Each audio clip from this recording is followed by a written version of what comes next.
Hello friends, welcome back to my channel. இன்னைக்கு நம்ம கிச்சன்ல பார்க்க போறது ஒரு சூப்பரான இட்லி மாவு வச்சுட்டு பணியாரம் எப்படி செய்றதுன்னு பார்க்கலாம்.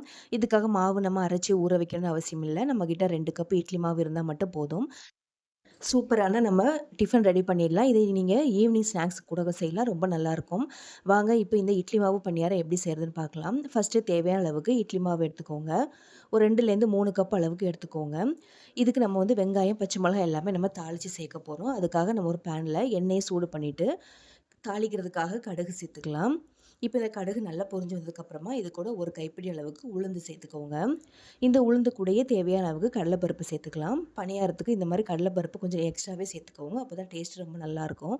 இப்ப இந்த 3மே நல்லா வறுபட்டு வரட்டும். நல்லா கோல்டன் ப்ரவுன்ல இந்த மாரி வறுபட்டு வந்ததுக்கப்புறமா கொஞ்சமா பெருங்காயத்தூள் சேர்த்துக்கோங்க. பெருங்காயத்தூள் சேர்த்துட்டு நல்லா இந்த மாரி கலந்து விட்டுட்டு, நம்ம நல்லா பொடிசா கட் பண்ணி எடுத்து வச்சிருக்க வெங்காயம், பச்சை மிளகாய், நான் இது கூடயே வந்து கருவேப்பிலை, கொத்தமல்லி எல்லாமே சேர்த்துட்டேன். நல்லா ஃபைனா சாப் பண்ணி எடுத்துக்கோங்க. இந்த மாரி சேர்த்துட்டு நல்லா வதக்கி எடுத்துக்கலாம். இந்த மாரி பொடிசா நல்லா கட் பண்ணி சேர்க்கும்போது உங்களுக்கு சீக்கிரமா வதங்கியும் வரும். மாவு கூட நல்லா மிக்ஸ் ஆகியும் வரும். சாப்பிட்றதுக்கும் ரொம்ப நல்லாயிருக்கும். இப்போ இந்த மாரி நல்லா ஒரு 2 நிமிஷம் நல்லா வதக்கி விட்டுக்கோங்க.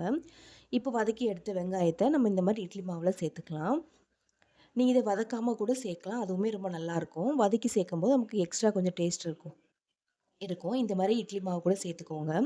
சேர்த்துட்டு இது நல்லா கலந்து விட்டுறலாம். நம்ம ஏற்கனவே இட்லி மாவுல உப்பு சேர்த்துருக்கோம். அதனால இப்போ உப்பு சேர்க்க தேவையில்ல. நல்லா இந்த மாரி அடிச்சு கலந்து விட்டுக்கோங்க.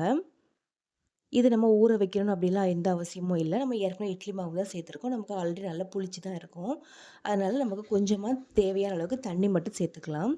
கல்லுல ஊத்துற அளவுக்கு நமக்கு இருக்கணும். தோசை மாவு பதத்துல இருக்கணும்.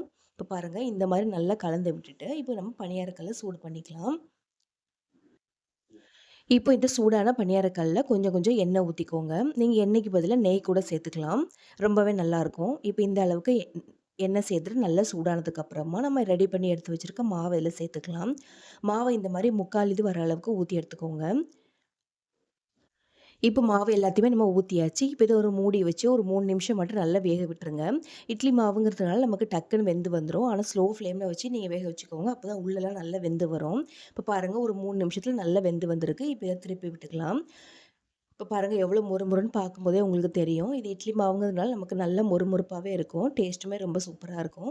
இப்போ இத திருப்பி விட்டுட்டு மறுபடியும் ஒரு 3 நிமிஷம் சிம்லயே வச்சு வேக விட்டுருங்க. எவ்வளோக்குள்ள நீங்க வந்து சிம்ல வச்சு செய்றீங்களோ, அந்த அளவுக்கு டேஸ்ட்டும் நல்லாயிருக்கும். தீஞ்சு போகாம இருக்கும். அவ்வளோதான். இப்போ 3 நிமிஷம் வேக வச்சாச்சு. அவ்வளோதாங்க நம்மளோட சூப்பரான இட்லி மாவுல பணியாரம் ரெடி பண்ணியாச்சு. கண்டிப்பா இந்த பணியாரம் ட்ரை பண்ணி பாருங்க. என்னோட வீடியோ உங்களுக்கு பிடிச்சதுன்னா மறக்காம லைக் பண்ணி ஷேர் பண்ணிக்கோங்க. தேங்க்ஸ் ஃபார் வாட்சிங்.